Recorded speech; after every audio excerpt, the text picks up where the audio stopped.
Joining us now, Julie Hyman with the CEO of Verizon, Hans Vestberg. Good morning, everybody. Good morning, Hans. Thanks for being here. I've had the opportunity to talk to Hans several times before. 5G is one of his favorite topics. Yeah, that's one of them. I have many, but that's one of them. So let's jump right into it, because Verizon's been rolling out 5G in several cities in the United States already. I know the short-term goal or mid-term goal is 30 cities. Yeah. Talk me through the progress, how things are going so far. I think that the progress is really good. We outlined in the beginning of the year that we want 30 markets. This year, we have so far launched 13 markets, and they're coming in now at the latter part of the year. And of course, we're pushing the envelope for the whole ecosystem, because to be honest, 5G ecosystem, when we talk about chipset, infrastructure, was actually pegged to be ready 2020.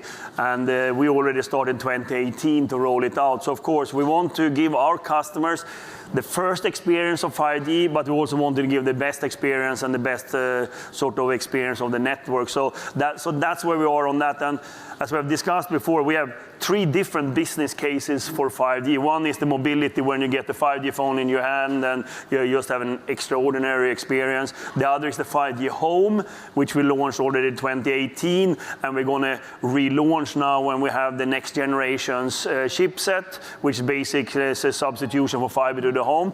And the last business case we have is the 5G mobile edge compute. That's basically when you take the cloud out to the edge together with 5G, and that we're going to launch in this quarter, because we're in the 4th quarter. So it's going to be launched in this quarter. We have not said when, but definitely we're going to launch the first 5G mobile edge compute centers in this quarter. So that's the 3 business cases we have, which is very different from any previous technology, because suddenly on the same infrastructure you can do different type of businesses, very different.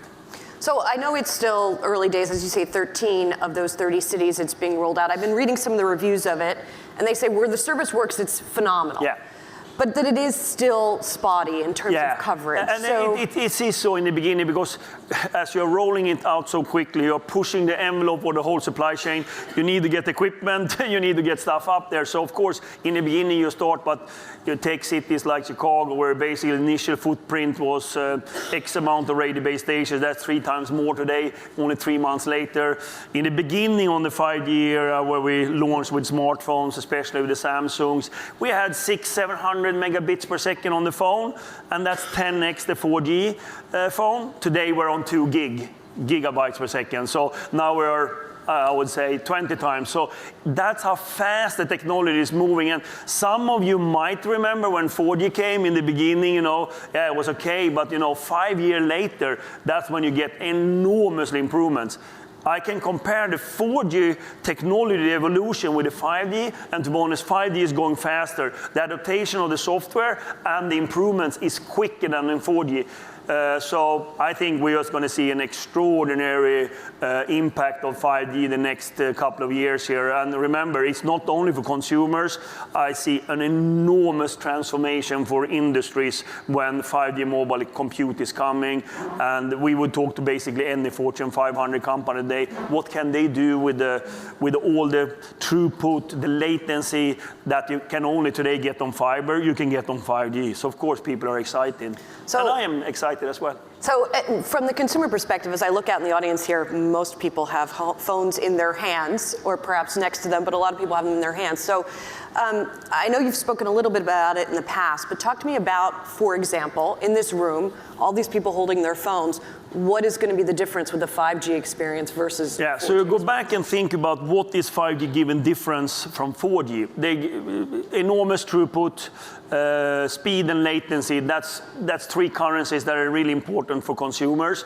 So if you have that, you can suddenly think about all content can be much closer to you. You can think about VR, AR, things that really requires a lot of latency and throughput. That can go to the phone, and suddenly you can do totally different immersive experience. I mean, as you know, we have also launched now that we have already now 5G coverage in 13 NFL stadiums.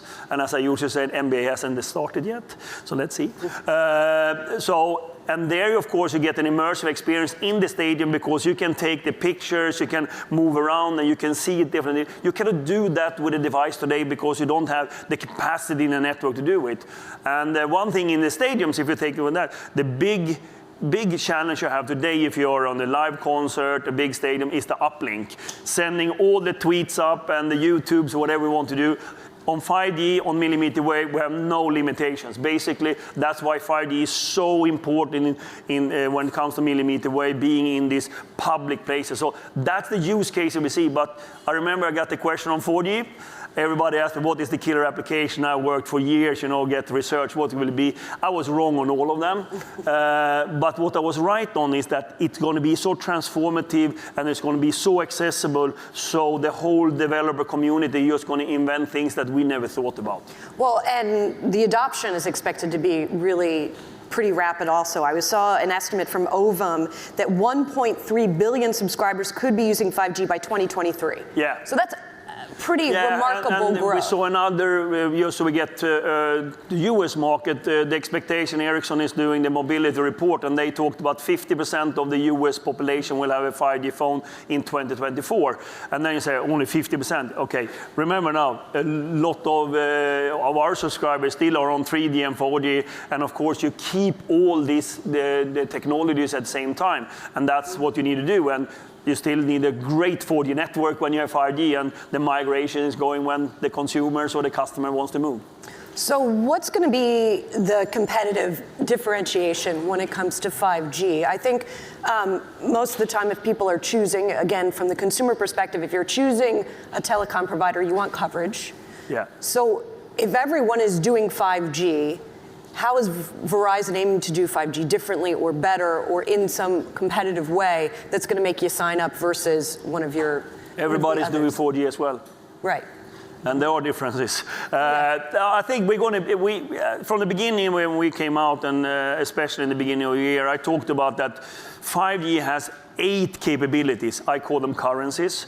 And 4G has 2, basically. They have speed and throughput. But that the whole 5G has so much more facets because it's built even for industries and society. I think what we have decided is we're going to build all 8 of those capabilities. If it's throughput or that you can have 1 million connected devices per square kilometers, we're going to build all of those because we will have all those customers. I don't think that everybody will do that.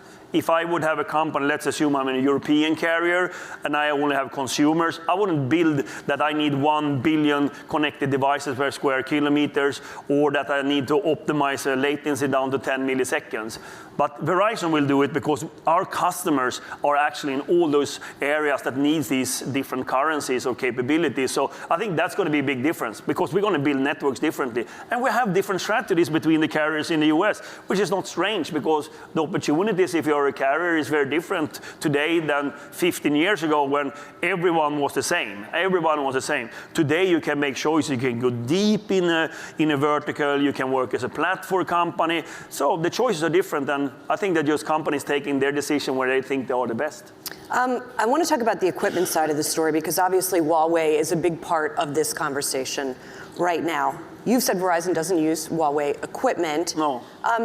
Has it, though, affected the market dynamics, for example, in terms of pricing? When you have a player who's taken out of the market effectively for some providers, no. It doesn't push up the pricing from the other never been providers? anywhere. We've never dealt with them, so it doesn't change anything for us. Does it change if the global standards are different? In other words, if Huawei is only being used in some geographic areas and not in others, does that affect the global 5G? No, neither. But if it's rollout? going to be different global standard, it's going to impact the whole telecom industry. I mean, it's a reason why anyone that has a phone in this room can go to any country in the world and it works.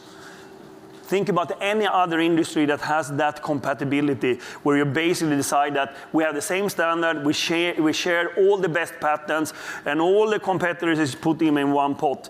That's why this is one of the most important technology to transform the world and bringing everybody to have accessibility to education, healthcare, whatever. So if we go back to, some of you might remember CDMA, GSMA, different standards, that's really not good. It's not good for the planet, because ultimately one of the most important infrastructure for the 21st century is the mobility, broadband, and the cloud, because suddenly you can address challenges that we've never been able to do before sustainable. So yes, that would be bad. Right now it's not, because 5G standard is set by all the ones, and we have the same technology wherever we are. So you don't see any change to that? I didn't say that. I said right now 5G is defined as a standard and everybody's agreed on. But of course it's going to be a 6G, so maybe we should be concerned about that. But it feels a little bit early to talk about that right now. But 6G is probably coming in 7-8 years from now. Do you think that any of the security concerns are justified about Huawei? Did that feed into your decision to choose different providers? No, I don't think that. First of all, I mean, I read the same newspapers as you are doing, so I cannot really comment on it. I think that, again, it comes back to what you are doing as a carrier. We pride ourselves to have a high standard on security, or you should be trusting if you're on the Verizon network, and we'll continue to do so. So I want to turn to some other sort of global events, right?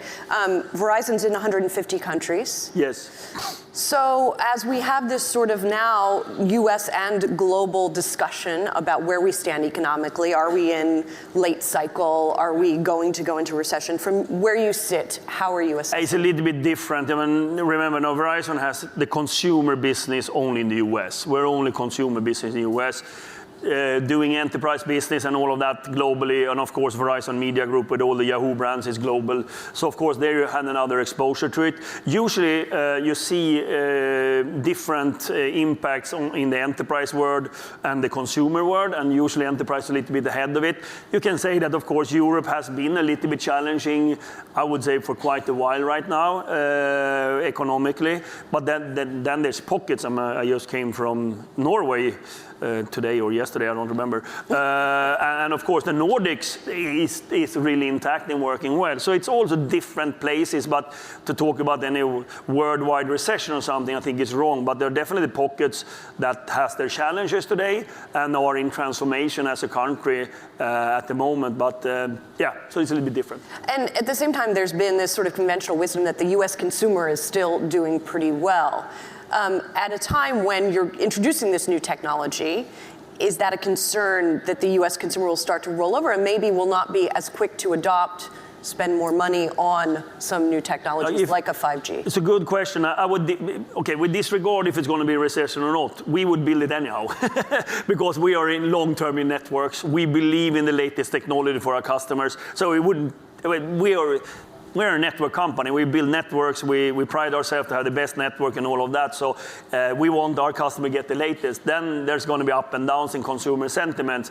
It wouldn't change how we would do it because it's so important for us and for this country to get the latest technology. So we wouldn't change that. Then we can get into if it's going to be a recession and consumer sentiment. As we reported the second quarter, remember, I'm in a quiet period. We're soon to be reporting in third quarter. But when we reported the second quarter, we didn't see any major things happening on the consumer sentiment.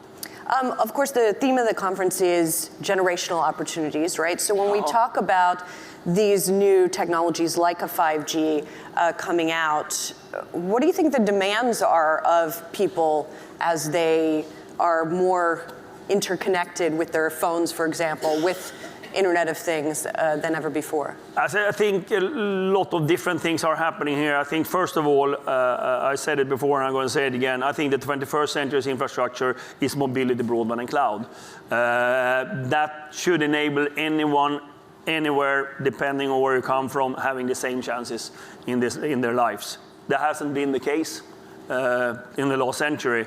We have the chance this is a life chance that we all have to make a change to that, because the connectivity is making a broad change in our society. And that's not only for individuals, it's also for companies, enterprises, entrepreneurs to be part of it, and for the society at large. So I think that the connectivity is just, and the broadband and the cloud services is just going to continue to play a pivotal role in our society for the next century. And I think that's why it's a little bit hard to answer the question, where it's coming or not. I think it's just going to be ubiquitous. Then I think it's always, as any hype of a technology, it always comes, okay, now we settle down and mature a little about it. I mean, I think 15 years from now, I think we will think a little bit different how much screen times we have and all of that. But that's not normal in a technology revolution. Usually in a technology revolution, usually 60 years. The 31st year you sort of innovate the technology, and the 30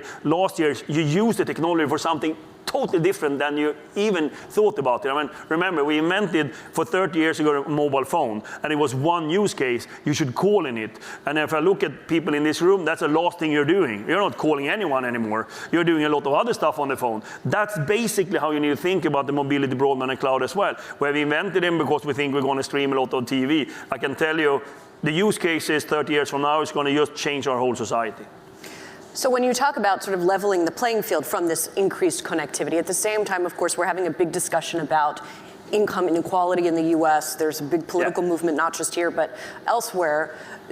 Do you think that we start to see this increased connectivity level the playing field in an economic sense as well? I definitely hope so. We have seen that again and again and again in the world, where basically being part of the society, regardless where you are, is creating an opportunity for you to get education, healthcare. You can start companies. You don't need to move to an urban area. You can do it from rural. And I think we just need to see that that's happening, because we cannot have everybody be living in big cities. We cannot everybody having exactly the same living standard that some of us had from the beginning, with everything in infrastructure. So yes, this should definitely hit our equality in all aspects. And we as a company, we just need to see that everybody get the same chance, and of course getting that technology out there. You've also been very outspoken about sustainability, and I know you have. We've spoken about that in the past as well. This is something that's becoming more in vogue in the corporate world in the United States. The Business Roundtable recently put out that statement about it being about stakeholders, not just shareholders. And they got some jeers, right? They got some skepticism. How do you make this a real thing and not just something that's cosmetic or stylish? I had a chance to live in many countries. And I saw my firsthand 15, 20 years ago the impact of actually being connected. I was working in the rural Africa for a while, and and you realize that's part of the strategy I was working on that company, but it was also improving the life of people. So I think that through my history and what I've been working with, I always connected this to part of the strategy. That Verizon builds coverage in the whole country and including everyone, that's part of our strategy. That we also connect all these schools that we're doing right now. We're investing $400 million in schools across the country, especially schools that don't have any connectivity. And we give them a curriculum, digital curriculum for STEM. So that's great.